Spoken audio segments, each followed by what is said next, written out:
All right, I'll start. Please, please. I shall start. Thank you very much for coming. This is the regular talkPOPc's event that was canceled last week and is today. We're doing it on power, so I'll just say a little bit about what talkPOPc's is. So talkPOPc's is a 501c3 organization. It's a nonprofit that I started several years ago. It's an art and philosophy nonprofit that sort of focuses on conversation in both art and philosophy. So a lot of people sort of think of both of those things as sort of soliloquies that people do, right? But we don't think of that. We think of it as both conversations that people have with each other and a way of coming to consensus with one another. So I'm both an artist and a philosopher. Tyler's a philosopher. And so we have these conversations here. So this one, we advertised it to be about truth and lying. And I always put up a painting in the window, right? But I realized that the truth and lying painting is owned by somebody. And so I had to put it. So I was like, what? And I forgot someone bought it. So there's a different painting, it's belief. But belief is very related to truth and lying. So this conversation that we wanted to still focus on the function of truth and lying and how we know when someone's lying, how we know when someone's telling the truth. The data is kind of interesting on it, the science is interesting, because actually we really have a very hard time telling when somebody's lying. Like, the numbers are like about 54%, so it's mostly the flip of a coin. We have a really hard time telling when somebody's lying. I thought I was super good at it. Lots of people think they're really good at it. And from Columbia University one time, there was this test that you could take online. I got like 50%. I couldn't believe it. So, but there's been a lot of studies recently in the last decade and a half about how we sort of subconsciously are better at knowing when someone's lying than consciously.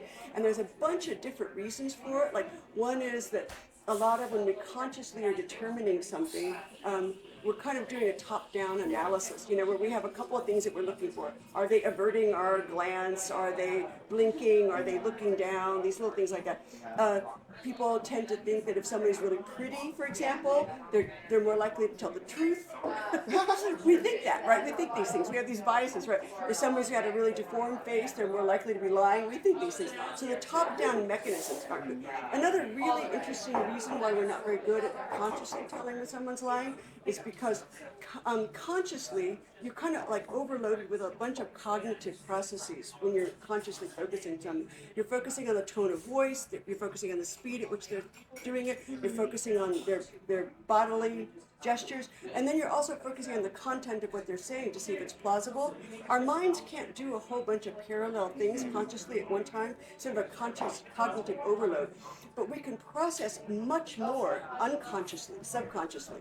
So when they have all these interesting studies, and there's a handout there if you want it, and so I put citations on it. There's one study that I cited there from 2013 where they test people's ability to tell when someone's lying when they're distracted, so when they're just sort of unconsciously processing it. So, this sort of research is interesting. But, right, for today's sort of political part of the discussion, philosophically, I think we're all kind of aware right now, I don't think we're in denial about it or debate about it, about the extent to which we're being lied to right now in the world. And so, I'll let you, So like, as Dean was saying, we're so aware of the fact that there's just an increase in the, let's call it the bald-facedness of the lies that are occurring to us. And there's a few examples on your handout. So obviously the shootings that just occurred over the past couple of weeks, they were claimed to be acts of armed threat or self-defense on half of the ICE agents, but video evidence shows that no such thing really occurred. Operation Metro Surge was described as lawful, involving necessary enforcement, but realistically, footage and eyewitness accounts show different behavior and excessive force from all the officers involved. With the Portland protest, obviously, violent crowd or claims of a violent crowd. Realistically, there was excessive use of force, once again, on non-combatant observers or protesters. And then the ICE facility protest, justified force, once again, non-violent individuals. So, I think what's so striking for me now, it's like, and this is something I was bringing up with Dina earlier, when we actually think about like lying as its working or its political functionality, like it's always been part of the American ethos for our government to lie, right? And this is something I grew up with. Once again, I was tongue in cheek about this earlier. Like, where are the weapons of mass destruction? We still haven't found them. I don't know if everyone's old enough to remember that, but yeah. But the difference that I've noticed is just how cavalier they are. And that's something that's very crazy making, very dizzying, right? When you're being told to your face, despite the fact that you're looking at evidence to the contrary, that what you can see isn't the case. That really just drives you insane. Um, I think one thing that was, or to connect this to, that I've been thinking about recently is, so in her novel, and I'm citing this right now because I saw it on the shelf over there, Origins of Totalitarianism, Hannah Arendt talks about the difference between totalitarianism and other oppressive governmental forms. And the strongest difference is like there's this incessant fear that is utilized amongst every member of the population in the totalitarian governmental system, right? Everyone is driven to this state of profound paranoia. And the political function of this like misinformation campaign, if you can call it that, is it drives to that same state. It drives to this frenetic or frantic, almost schizophrenic state of like, what is the truth? Like, what's going on around me? And how that works is like it instills this fear in us that is the bread and butter of like these totalitarian systems. So with that as background, the question that we're going to pose for you is how does lying reset power dynamics? How do you think lying resets power dynamics? Anything to add to that? Yeah, yeah. I mean, I've been thinking about this. I don't know. I think probably I'm not alone. I'm not naturally a person who's afraid of things, but I find myself, particularly when I'm teaching at Brooklyn College, I find myself sometimes afraid to say things now in ways that I used to not be ever. You know, and I kind of think, well, what are the consequences? You know, and so I've been thinking about how lying, and I keep seeing in my mind, you know, those old-fashioned scales, you know, like the scales of justice, right? I keep seeing how lying has this bizarre way of re-weighting the power structures between people, and how much power people gain by lying to other people in that kind of bold-faced way. And maybe it's like what Tyler said, because it instills fear in you because you're like sort of discombobulated, right? But I think there's other components to it that I haven't quite figured out. I don't know how you guys feel about it, and I don't know if you guys feel that way, but I feel more afraid, and I feel like my power's been diminished. The more I get lied to, the more I feel paralyzed. You know, like I can't kind of go, oh, but that's not real. You know, I'm unable to say that anymore. What do you guys think? That's the power of propaganda. That's how you're right. They are building power by shifting our understanding of social norms. That we think we're operating in a society that is just, and when people in power are full-face lying to you, you're upside down. Yeah. Yeah, it's a kind of off-balance thing, right? Upside down is a good way to say it, right? But there is, and I can't kind of articulate it, but there is some sense of almost being frozen in place. Yeah. You know, like, and it's also what people go all the time. I don't know what to do. Yeah. I don't know what to do. Yeah. You know. Just adding to that. I mean, like for me at least, the sense of like I don't know what to do comes to the fact that like you are thrown upside down, right? I mean, think about it just like in terms of like an embodied perspective. Like when you know your ways about, or in order for you to know how to act in any situation, you have to know at least at a tacit level your way around the room, your way around a certain social dynamic. What lying does is it destabilizes all of that. You have no bearings to it. You can't see right in front of you and be able to clearly articulate, oh, well, this is what the case is, and based on that knowledge, I know how to act. Well, I have no idea how to act. I have no idea what's going to even happen. Let alone what's going to happen next. I have no idea what's happening right now. Yeah, there's probably a lot of it. Like, you know, like it seems like in life, if you think of Thomas Hobbes, a lot talks about aversion or desire. You know, we're always going towards something with desire. We're going away from something. And I feel like that in the context today where we're being lied to so much, I can't go forward and I can't go back. I feel sort of like frozen in place. You know, I have this like, you know, the deer in the headlight, you know, response, right? Yeah, what do you think? I recently read this book about the Weimar Republic, and like a big thing, I forget the first name of the author, but his last name is Gay, and he talks about ambivalence as a thing that's created out of being constantly lied to by your government, and like, because it's an acceptance of like, well, I tried to care, but I kind of couldn't. So it's youth especially being like, well, if I voted doesn't matter, because what does that actually mean? Like, does it actually mean anything? Yeah. Yeah, the ambivalence is probably Yeah. No, you're certainly right, and I like that you brought up the parallel between the Weimar Republic and right now, or at least like maybe a couple years ago. It's like rise of fashion. Yeah. But you were saying something. Yeah, the same that can be observed in just other totalitarian regimes, like in Eastern Europe and Russia. Like the whole point of propaganda isn't to mislead people, because I think at that point everyone knows that what they see on TV is wrong. Exactly. It's just to wear down their willingness of pursuing truth. Exactly. I think when we view totalitarian regimes that as they currently exist, we're viewing it from a Western lens, and we're being like, why don't people pursue truth? Or isn't the person in power like? Aren't they afraid of any sort of repercussions? But the point isn't about repercussions or about truth at all. It's about maintaining an uncomfortable stasis where everyone just feels too worn down to react. So I was wondering, like, is fear just like an almost democratic response? Because like we feel like we have the right to feel fear still. Like we have the right to be angry, have the right to feel disempowered or fearful. Like, is that like a Western relic, or is that because we haven't been worn down enough by lies? Because we still believe in truth as like an important thing to pursue. As a form of privilege. I don't know. When I've talked to people that were raised like in Eastern Europe, right, or in Russia, and I think fear was always a part of their life. Though I don't think the fear ever went away. You know, like this fear of, you know. And I've talked to other people in other kinds of. I think the fear just becomes your norm. Yeah. You know, and a kind of like hunkered down mentality. You know. But I mean, that's exactly the thing. Like when fear does become, you know, like it further contributes to that stasis that you're in. Yeah. Because now the feeling is, well, I don't know what to do. When like you're actually paralyzed by fear, like that's what there's a reason called paralyzed by fear. It's not just I don't know what to do. It's any actions jeopardize everything. And like I'm already starting to feel some of those things with myself, like in this country in particular. So my grandmother was from Cuba.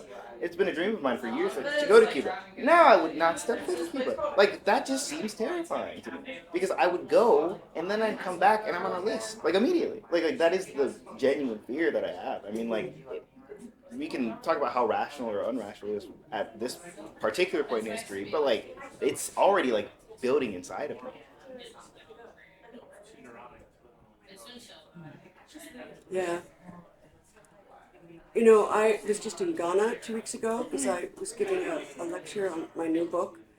And I was telling Tyler that I said to several people, you know, you can come visit me. I have room. You can come stay with me. And they were like, nah, we don't want to go. You know, there's a general negative attitude anymore everywhere about America. So, I mean, all right, so I know there's probably not a good answer to this, but I keep wondering it, so I'll ask it. Is there anything that can be done? You know, like, is there anything that can be done? Like, people go, oh, I go to protests, but you know, they seem to be, it's like punching oatmeal. You know, like, there's no impact at all. There's no consequences. Like, what do you think? Everyone's at a standstill. I mean, I never thought I would live to see something like this. You know?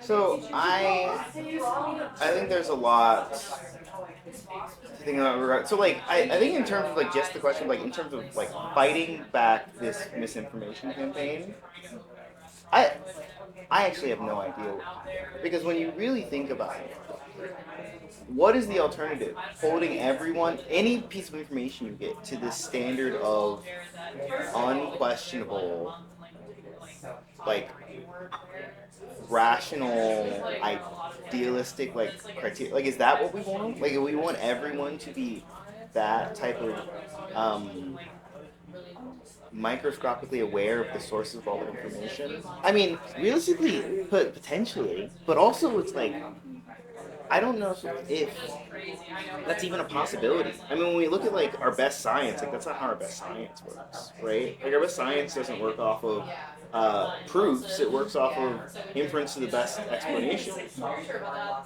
What we have to do is like we have to help people make better inferences, but and obviously like give them the best information they can to make those inferences. But like if the goal is like, oh well, because I'm just bringing this up because I've seen a lot of that in the past few years. It's like, oh, okay, well, there's so much misinformation, false news. But it's It's the responsibility of every individual person to be more, let's say, prudish about where they're getting their information from.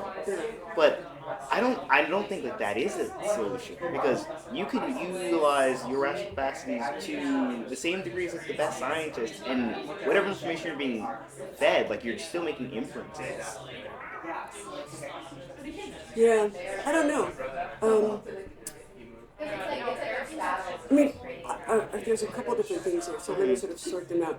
One was whether the sources of our information are reliable, right? But everybody knows what's happened to the media since the internet, right? And most of the so-called news sources, like remember when Dominion sued Fox News and it went to trial, and Fox News's defense was that they weren't a news outlet, that they were entertainment. Exactly. Remember that? So a lot of these places, they really are not news sources, right? I think it was the only honest thing Fox News has ever said, is actually entertainment.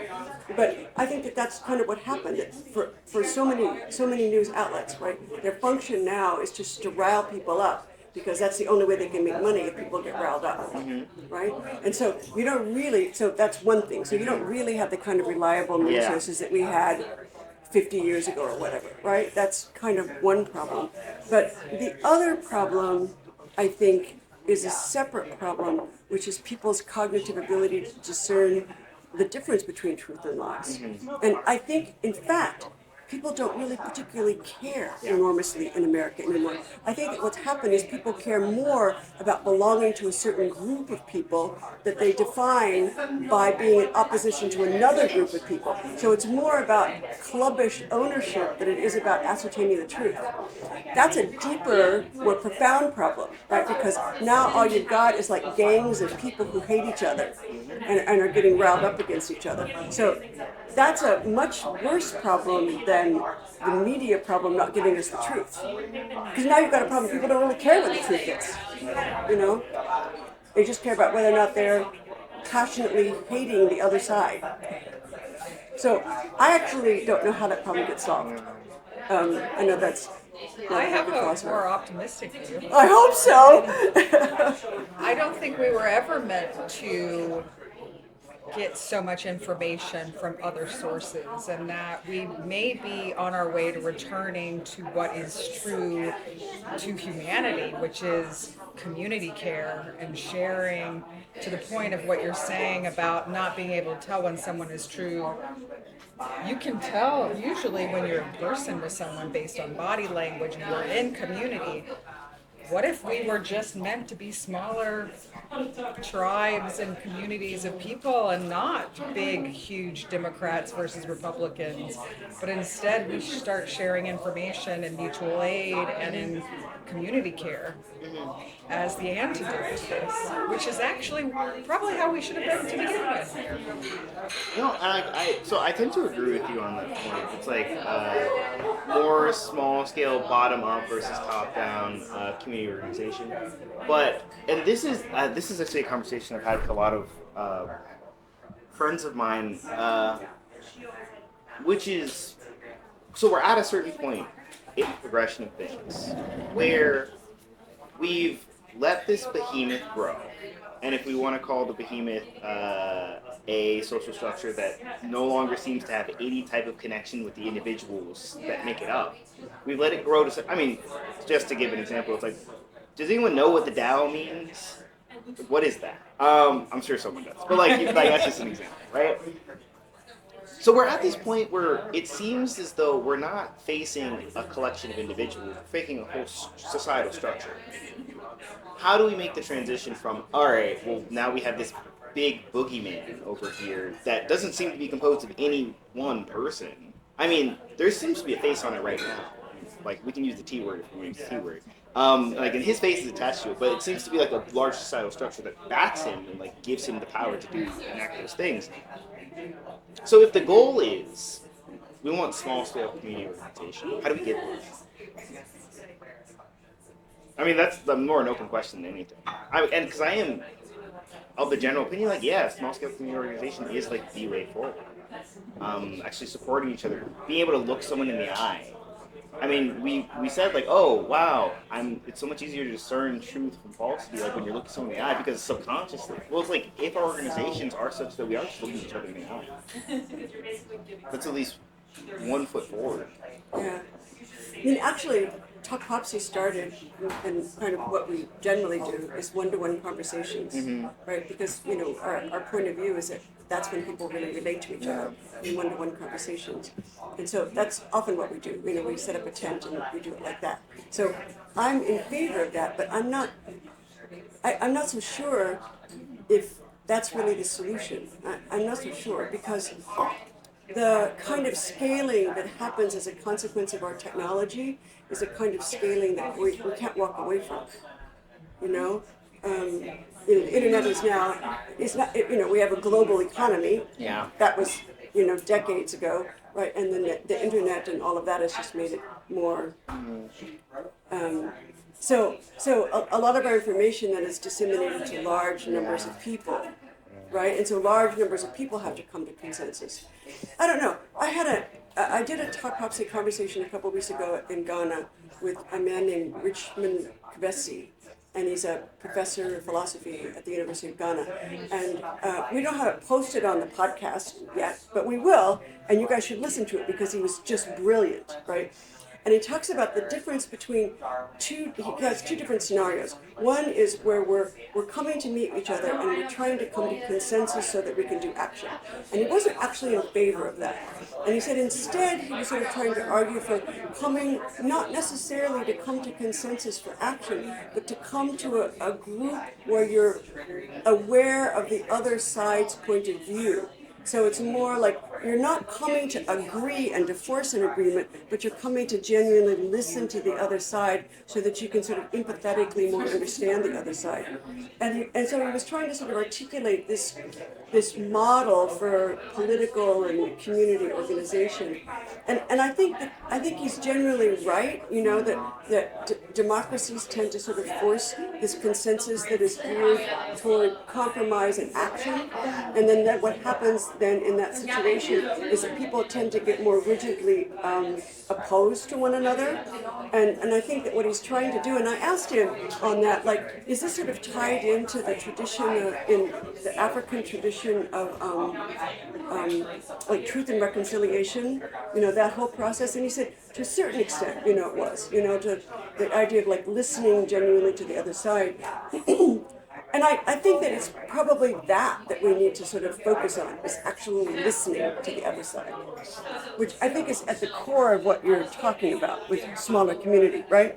But I think that you can do listening. I think listening could scale, actually, right? So when you're thinking about just small numbers of people in community, I would like to have a paradigm that could scale, that might solve some of the problems. So I'm going to push back on that point, and maybe not necessarily in a completely pessimistic mood, just in like a little bit of a befuddled mood, because so I like the idea of like, okay, what we want to do is get to a point in which we're actually like listening to each other, because that's the only time where like actual conversation can occur. But, and this is what I've noticed, I feel like, and this goes back to what we brought up earlier about there just being a general trend towards this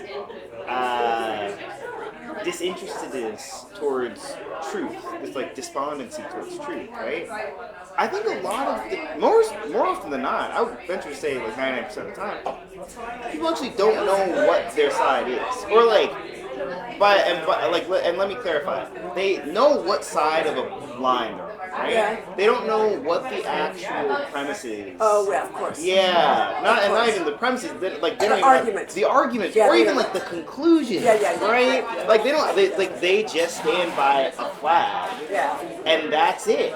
And they I don't think actually. that's true. Yeah, and like they'll say things like, "Oh, I mean, this was the quintessential example when I was growing. It was like, government's too big. Like we didn't make the government smart." It's like, well, you don't understand. Like, do you actually understand what the What that government is means, doing for right. you? Or like, I hate taxes. Where are my taxes going? It's like. Okay, but like you They do don't like think it through. paved roads. Like these are things that like you do enjoy. So like what are you at like you they don't have an understanding of what they're committing themselves to.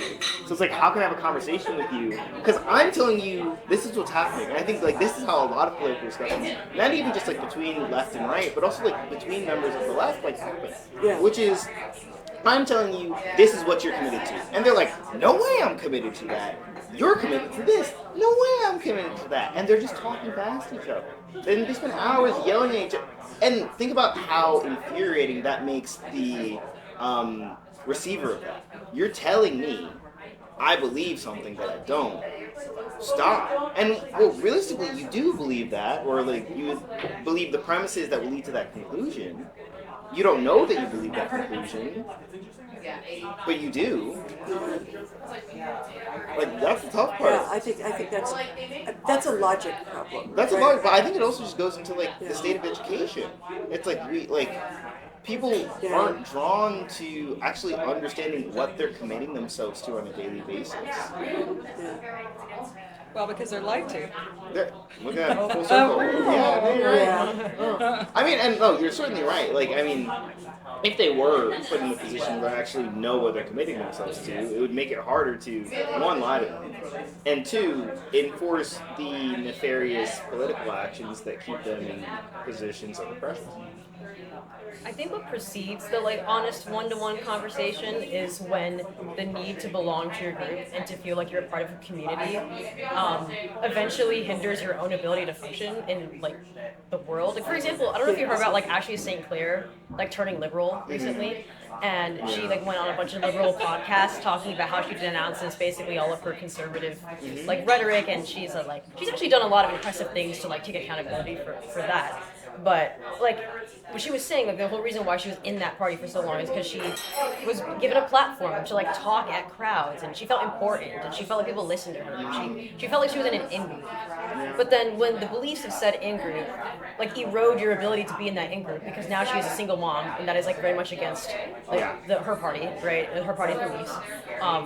She's like unable to function as like the person that she wanted to function as in that group. So I think even before you can even have this honest conversations with people from the other side, like she isn't even able to, she has to realize that like sacrificing truth or like the pursuit of truth only goes so far if you want to belong in a community. Because eventually, if you're not scrutinizing what you're saying, that's going to bite you like in the ass like one day, because you unwillingly were living out a bunch of beliefs that end up harming you because you don't even know what you're subscribing to. Like you said. Yeah.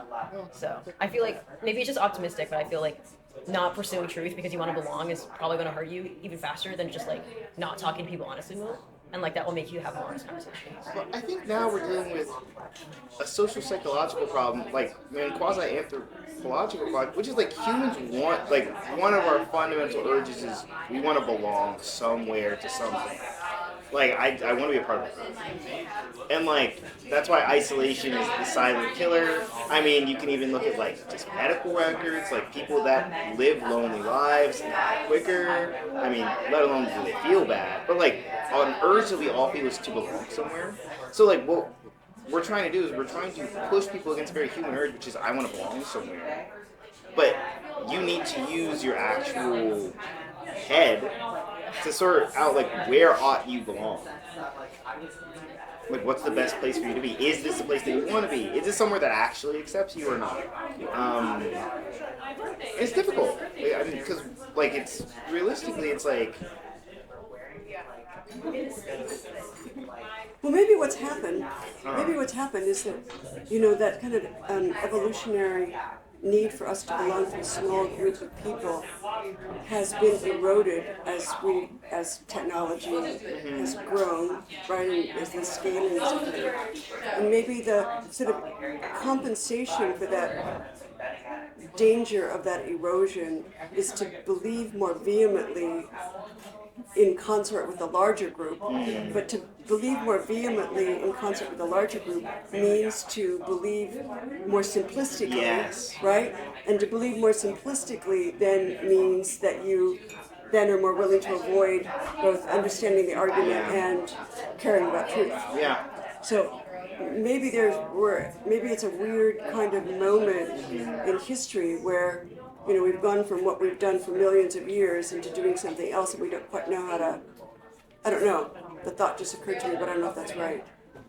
Yeah. I think it's also interesting because it's like we have all these algorithms. It feels almost like antithetical to like a two-party system that we have all these algorithms that are feeding us exactly what we want to hear, so we kind of know what we believe because we're like fed it all the time. Yeah. And it might not necessarily align with like our party or whatever the flag is that we're following, but like we know what we think. But what we're willing to do with it is extremely separated from that.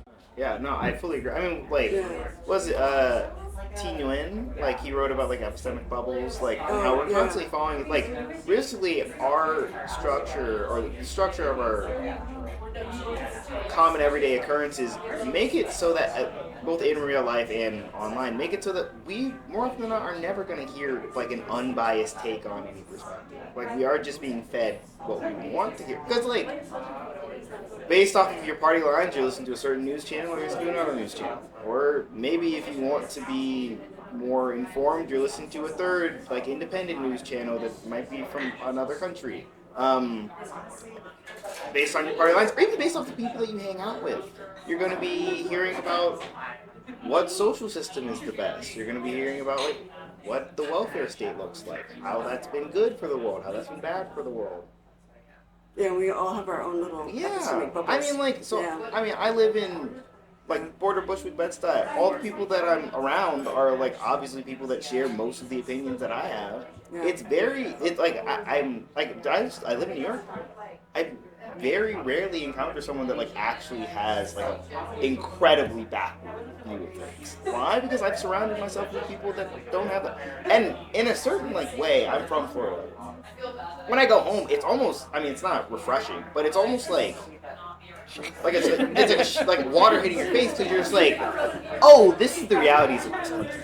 Yeah. Like, I've been living most of the year in a nice little bubble where I haven't actually had to think about, like, oh, this is like what someone thinks of me, and this is like what they're willing to say to me. But it's nice to know that that's actually out there. Because I think the most dangerous part about these epistemic bubbles aren't like, okay, they keep us away from truth. I think that's like the first part of the danger. The real danger is they keep us away from understanding, oh, what do we have to do to fix it? Because you think you're surrounded by a bunch of people that are like you, and there's a small section over there that's the problem. Yeah. Yeah, I think the solution is sort of like what Richmond or Bessie said. That we have to sort of figure out some system where we're willing to sort of like genuinely listen to the other side, in America. And I don't really know how we get to that, because we've gotten so far away from that, and it's just gotten worse and worse. And this kind of bold-faced lying that the government is doing to us now is then, I think that's a whole separate issue that then makes it even harder for people to listen to this side, because now everyone's so angry, The people doing the lying are angry that they have to lie. I'm sure that's how they feel, right? And all of us on this side that are being lied to feel that way. And I just don't know. We've got to figure out some system, where truth becomes more important than your side winning, And so somehow this idea of elevating truth has to happen. And a kind of respect for truth again. Because now I don't get the feeling that anybody particularly cares about it. I think you're definitely right. It's very hard, particularly in this country, to imagine, maybe not imagine, but like see the way forward towards that respect for truth, or like that vigorous respect for truth. Because once again, like it just doesn't seem like we have respected the truth a lot. Like just historically. I mean like there's like files and files about like things we've done to our own population. And it's like in a way, I mean like MK Ultra's one. What is it, the Tuskegee project, like Tuskegee, yeah. Like these are just things that and also like Puerto Rico, like we've done a lot of like forced hysterectomies in Puerto Rico. Like these are just things that we have done, and that like you have to do the research to figure out, oh, we've actually done these things, but it's difficult without like a restructuring of a lot of like our understanding of what it means to be in this country, to like push truth to the forefront like that. But I think it definitely needs to happen. Like it certainly is. It's a necessity. Yeah, I think probably a lot of the problem is just what you said before. There isn't any kind of news outlet that everybody trusts now. You know, the news outlets are now also so divided. But even like the source. I mean, most of the news outlets get their source from either Reuters or AP. Yeah. You know, so Reuters and AP are still kind of the trustworthy No. basis of everything. They've been locked out of the White House. They have. You're right about that. You're right about that. So there's no way to get that information directly from the administration. Yeah. It's Well- part of the apparatus. Yeah, yeah, but I do think a lot of I mean, like from just a chess move perspective, that was such like that's terrifying. Wow. yeah, it is true. I mean, I don't know if I had to bet, right? If I had to bet, I think it's going to get probably a lot worse than before it gets better. That's my bet. You know, we've got 3 more years of this administration. That's a long time when you consider everything that's gone on. So maybe maybe the program for everybody is to kind of figure out long-term survival. I know. Like, what do we do after it gets worse? It's the bolstering of community. Yeah. And I think that is what we can do, like what can we do right now? Even in going to protests, I document protests for work. Going there and making community with others who can support you when you need it, because the government's not going to anymore. It never really did. But it's really not going to now, and so I think that is some action we can take, is meeting our neighbors, Yeah, I think it's getting true. to know one another, Yeah. sitting together. I think so. I agree. I mean, like, imagine, just literally just spend time thinking about, like, how many people you know right now who have not said a word to their upstairs or downstairs neighbor. Yeah, you know, I've been having more neighborhood events Yeah. for exactly that. And, you know, I started doing with my union, going to the courthouse Exactly. to, observe that, immigration. And they're scary. Yeah. Close up, they are super scary. It's like not a joke. They're super scary, not trained, and Yeah, yeah. And I think you're right. You know, like, that's probably the most we can do is something like this, or yeah. I mean, the warning I've been giving everyone is just like brace yourself, because I think often history is forgotten or kind of summed up in one statement, such as like World War II was from these dates to these dates. But there was like there was a lot leading up to that. Yeah. There was a lot of like proxy wars. There was also like a lot of small scale like restructuring. Assaults. The Night of Long Knives. Like Yeah. there were like small things that led to like certain. Yeah, the camps were founded Exactly. way before the war started. Yeah. And I mean, we've been building a lot of infrastructure in this country Yeah. to detain humans already. So it's like, I don't know, just I keep wishing, and I just don't know how to do it, but I keep wishing there was some way that we could take pockets of like us, that we all sort of agree in New York more or less, right? Not all of us, but many. I mean, you see I see a couple houses around here with big Trump signs, but not too many, But if we could take pockets of us and somehow transplant it this scene to another community that has completely the opposite and bring them here and have some kind of like back and forth, enough where people started to kind of have An some international exchange program. yeah, something like that. This is what I imagined, right? Like some kind of communication so there's not to lower the levels of hostility and to increase the levels of empathy a little bit. But I don't know how to accomplish that. Yeah, that's what we need is exchange programs. Something like that, right? I brought my mom from Texas. It doesn't work. I know. Look, I'm from Western Kansas. Like all of my relatives are Trump supporters. And it's really, these are hard conversations to have. But I think they're conversations that we just, we have to have more. I don't know. Maybe I'm pipe dreaming, but. I keep looking at the numbers. I always like to look at the numbers, and The numbers for what? like his approval rating. Oh yeah. And things like that. Yeah. And they haven't fluctuated Yeah. as much as I would think they You would. think they'd go far? I think a couple of weeks ago, a month ago, it was like 42%. Now it's under 38%, something like that, 37%. That's not, considering what's happened to me, that's not a huge fluctuation. And so I kind of think, I don't know.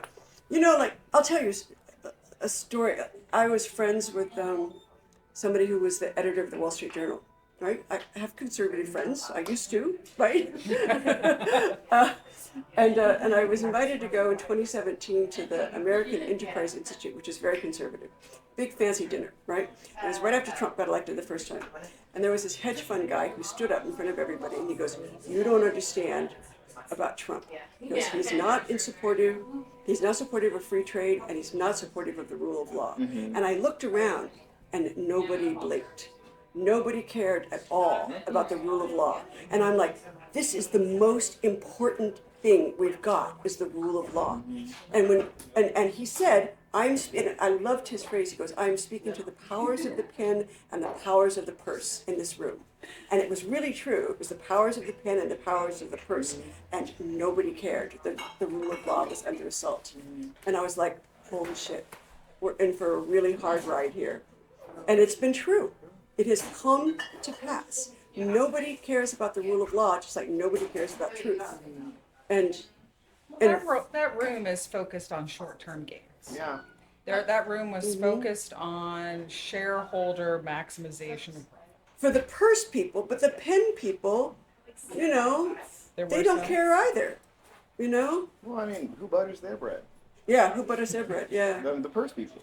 Like that's But now you're hearing some European leaders and stuff like that going, the rule of law is out, but the rule of law has been going out for years. It's like, guys, it's been gone. Yeah, We saw it. and that's so dangerous to me. That to me is like truth. You're like, it's like two sides of the same coin. Like you don't care about the rule of law, you don't care about truth, and that is true, right? Because now, right, all of this lying is just to assert power outside of the rule of law. It's just this forceful assertion of power, right? Completely absent the rule of law. And so that's what the lying accomplishes. Like, I don't have to play by the game of telling you the truth. I can just overwhelm you, Yeah. right? And it's terrifying. And everybody loses. There are no winners when you give up the rule of law. There are no winners. Yeah, I think that's I think the way we got here is like, I think the little anecdote that you just told is like really indicative of like how we got to this point, right? Slowly but surely we moved from something that looked like a two-party democracy to an oligarchy, where we had a lot of really like influential, powerful, monetarily robust figures that had a lot of sway. Like That didn't care. and they don't care because they think I have more power than That's right. anyone that. That's right. You know what? And like this was actually That's my favorite. exactly so right. this takes Yeah. because like, all right, I was a Succession fan. My favorite episode was when like they were finally coming after Logan, because because everything came out with the cruise ships and whatnot, and he called the president, who he'd had in his pocket for however many years, like this incredibly rich billionaire, kind of had the president's pocket, and he was like, "You're gonna help me out, right?" And the president just hung up on him. No, why would I do that? Like, I don't care about you. And that's the thing that they don't realize. It's like, okay, you are gonna accumulate a lot of wealth. You're gonna be able to do whatever you want. You're gonna be able to abuse the rights of a lot of your workers. But at the end of the day, when it comes to the person with guns, he can do what he wants. Like, he can do what he wants. Like, that's what's gonna happen. Like, he's out for himself. And, like, so this just connects to Carl Schmitt, famous Nazi political theorist. Like, this is his whole, like, frame of thought, right? His whole thing was, well, what is the sovereign? Like, what is the ruler of a country? It's someone that can suspend the rule of law whenever they want. Like, that's the background of that frame of thought. And, like, you see that operating, like, how Trump's running things. It's like, oh, well, I'm the ruler, which means, like, insurrection act whenever I feel like it. Yeah, I remember reading a couple of years ago the Stars and Stripes. I started reading Stars and Stripes, which is a military newspaper, because I wanted to know how the military was responding, right? And I was heartened, right, because there were some articles about instituting in the curriculum. This is at West Point. The idea that their loyalty was to the Constitution, not to the president. And I was like, all right, that's super important, right? But then when Trump came into power this time, he just like wipes out all these generals. And I was just like, forget it, it's over. You know, it's just like over. And he refers to it as his military now, you know, like, so, yeah. I mean, and like, just indicative of that is what just happened in Venezuela. Right. We haven't been using the term, like, I feel like a lot of people, specifically the news, like, hasn't been using the term that, like, actually applies to this. We just annexed a country. We said this is ours now, and he didn't like put that past Congress. Didn't put that past like either Senate or House. No one. He was just like, guys, middle of the night, grabbed it. That's what just occurred. Like, UN did nothing. The UN, and that's the thing. That's the thing. Because what was happening? What was it? Poland, 1938, 1939. Well, maybe, like, he'll calm down. Maybe if we, like, don't push him, like, he'll calm down. They never calmed down. And look what just happened. They just let him get away with it. So, you know, all right, let us wrap it up. Yeah. Oh, right. God. Whoa. Time go that fast? Yeah, I think so. All right, this was way more depressing than what I intended it to be. It's real. It's real.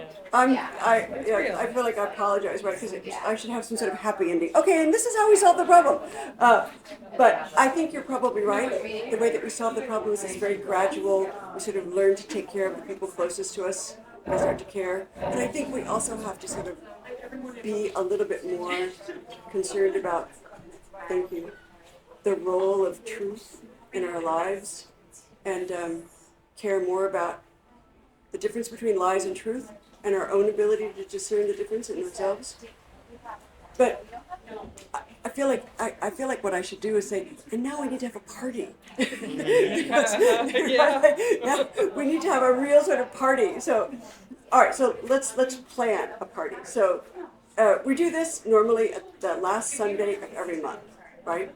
We couldn't do it last week because of the snow. So this month, at the end of this month, right, we will come back and we will have a better party, right? Okay. We'll have we'll figure out a way to we'll do cookies, right? We'll do something like that, right? And maybe, you know, people can come back and we can figure out other ways to do exactly what you said, which is the only thing that we can do right now, is to think small and to think well. Thank you, everybody. Thank you. Okay.